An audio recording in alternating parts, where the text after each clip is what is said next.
Queen, pride of performance, ये किस तरह से, बहुत कम आर्टिस्ट ऐसे हैं पाकिस्तान में जिनको ये एजाज़ मिले। एक मुकाबला था, मेरे हिस्से में गाना आया चांदनी रातें, वो फिर चांदनी रातें हो गई, अल्लाह ने इज्जत दे दी, नंबर 1 आ गई, मेलोडी क्वीन का एजाज़ मिल गया मुझे।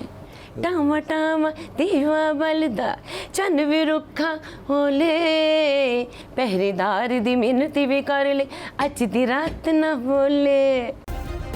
सब्सक्राइब करें और बेल दबाएं ताकि कोई खबर रह न जाए। अब पता चला। एक दफ़ा फिर आप सबको बहुत बहुत ईद मुबारक। और ब्रेक से पहले जिस तरह मैंने आपसे वादा किया था, melody queen, pride of performance Shahida Amini साहिबा हमारे साथ होंगी, तो स्टूडियो में उन्होंने ज्वाइन कर लिया है।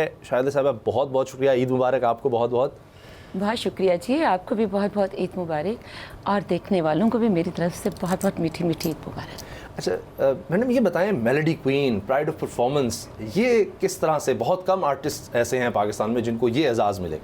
अल्हम्दुलिल्लाह, एक मुकाबला था, मतलब लोग कहते हैं, मैं तो इसे मुकाबला नहीं कहती, अपनों के साथ तो कोई मुकाबला नहीं होता, लेकिन जब आप ग्राउंड में होते हैं तो मुकाबला ही हो जाता है ना। ठीक। तो मेरे समेत बहुत सारे सिंगर्स थे। मलका तरन्नुम नूरजहान जी का खराज तहसीन था, वो लाहौर में नहीं थी, कराची थी और बीमार थी, यहाँ से चली गई थी, लाहौर से बीमार थी।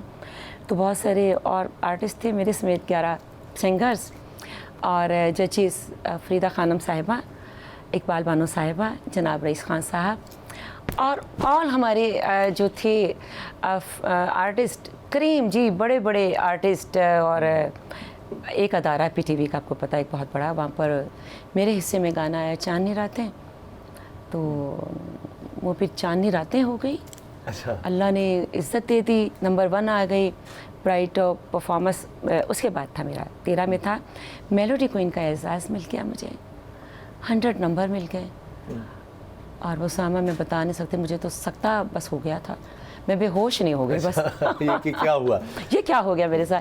असल में हुआ ये कि एक बड़ी जिम्मेदारी, जब इतना बड़ा एजाज़ मिलता है तो वो बहुत बड़ी जिम्मेदारी होती है। इतने बड़े लोगों के सामने वैसे ही बड़ा मुश्किल होता है। लोगों के सामने, लोगों ने बड़े लोगों ने तो मुझे इतनी बड़ी जिम्मेदारी दे दी। उसके बाद फिर मैंने बहुत मेहनत की। अच्छा, पाकिस्तान में क्या, दुनिया में बहुत कम ऐसा होता है कि सेलिब्रिटीज़ जो हैं वो हमें नज़र आए कि सिंगिंग में भी और एक्टिंग में भी। मैडम नूरजहां का हमें मिलता है, मुसरत नज़ीर साहिबा का मिलता है, लेकिन उसके बाद इस तरह का कोई नहीं, उसमें फिर आपका नज़र आता है। तो ये कि मुश्किल होता है ऐसा टैलेंट आना कि जी अदाकारी भी करे और बंदा सिंगर भी हो, मुश्किल है ख़वातीन में ख़ास तौर पर। हमें आज की जनरेशन में तो नज़र आते हैं कुछ नौजवान, हमें निस्बतन आतिफ असलम को कह सकते हैं हम, इसी तरह से और भी बहुत से नौजवान हैं, लेकिन आप किस तरह से दोनों काम कैसे आपने किए? गाने से स्टार्ट किया था, 10 साल की थी। अच्छा। स्टूल था, माइक तक पहुंच नहीं रही थी। अच्छा। खड़े होकर गाना था, उसके ऊपर खड़े होकर यानी पहले सिंगिंग में, अदाकारी बाद में? हाँ, अदाकारी अच्छा। बाद में, पहले गाना। गाने से पीटीवी से स्टार्ट हुआ, स्टूल पर खड़े होकर गाई, पहला गाना गाया, पहले गाने से 5 रुपये इनाम मिल गए। मास्टर सादिक साहब, मुझे बड़ा अच्छा लगता है बताना, वो एक बहुत बड़े म्यूजिशियन थे, नबीना थे, पियानो बजाते थे, आउट क्लास, क्या बात है। मतलब कि मैं तो बहुत कम बोल रही हूँ, वो बहुत इससे आगे के लोग थे, बहुत बड़े लोग थे। तो 5 रुपये इनाम मिल गए, बच्ची थी, बहुत खुश हुई कि इनाम मिल गया। तो इतना वो लक्की उसामा मेरे लिए, 5 रुपये का इनाम इतना लक्की साबित हुआ कि मेरा लक्की नंबर जो है वो 5 ही है। अच्छा, उस दिन से 5 हो गया। फिर इनामात ही इनामात। उसके साथ साथ मैं ढेर सारे प्रोग्राम्स मैंने पीटीवी के लिए किए, साथ साथ मैं कमर्शियल्स करती थी और बच्चों के प्रोग्राम में गाती भी थी, और चलता रहा सिलसिला बस। और इसी तरह फिर आगे आते आते 12-13 साल की थी, फिल्मों की ऑफ़र्स आ गई। यावर हयात साहब की मैं मॉडल थी, उनके मैं कमर्शियल्स करती थी। अच्छा अच्छा। वो हमारे उस्ताद भी हैं, वो बहुत बड़ा नाम, बहुत बड़ा नाम है, बिल्कुल। तो फिल्में 12-13 साल की थी, फिल्मों की तरफ करना नहीं चाहती थी। अब रुझान आपका कम करना नहीं चाहती थी, करना नहीं चाहती थी। नहीं, उस वक्त तो अच्छा करना नहीं चाहती, लेकिन नहीं करना चाहती थी ना, ये तो बता रही, करना नहीं चाहती थी। तो बहुत टाइम से ऑफ़र आ रही थी, मैंने कहा मैं नहीं करना चाहती। फिर एक बहुत अच्छी टीम, मतलब ऑफर्स तो सभी बहुत अच्छी थी, लेकिन जहाँ पर मैं मानी 12-13 साल की थी, लेकिन अपनी उम्र से मैं उसको आप रख लें कि मैं उस वक्त आप 35 की लगा लें मुझे, मतलब मेरी सोच वो थी, मैच्योर थी मैं, बहुत ज़हनी तौर पर बहुत मैच्योर थी मैं। तो मैंने कहा नहीं मुझे काम नहीं करना, लेकिन मसूद परवेज़ साहब, मसूद रहमान साहब, सरवर भट्टी साहब, जिनकी मौला जट थी, सरवर भट्टी साहब मौला जट वाले, मसूद रहमान साहब, मसूद परवेज़ साहब, हीर रांझा जिनके फ्रंट थे। जी जी। आप देखें कितनी एक पंजाबी एक हिस्ट्री है, एक बहुत बड़ी फिल्म है, ऐसी फिल्म कोई बना नहीं सकता, ऐसी हीर, ऐसा रांझा, उसका म्यूजिक, उसमें अदाकारी, मुनव्वर ज़रीफ साहब भी उसमें, ओह यार, एक-एक चीज़, डायरेक्शन उसकी, इसके सेट्स, एक अल्टीमेट, यानी पाकिस्तान की कंप्लीट, मतलब कि डायलॉग्स, हर चीज़ सीखने के लिए बहुत कमाल। अच्छा, सबसे ज़्यादा इंस्पायर किस हुई आर्टिस्ट के तौर पर? किसी से भी नहीं। अच्छा, पता ही नहीं था मुझे, जब मैं फिल्मों में आई मुझे पता नहीं, लेकिन आज की बात मुझे पता ही नहीं था। इस वक्त आपको सबसे ज़्यादा तो पाकिस्तान में एक मैडम से तो होंगी ज़ाहिर है, बतौर मलका तन्नम नूरजहान जी, फरीदा खानम साहिबा, इकबाल बानो साहिबा, खान साहब मेहंदी हसन साहब, गुलाम अली खान साहब, सलामत अली खान साहब, बड़े गुलाम अली खान साहब, और ये बड़े लोग, क्या बात है, इन जैसा कोई हो ही नहीं सकता। लता मंगेशकर जी, और इस दुनिया से चली गई, मैं तो बहुत रोई यार।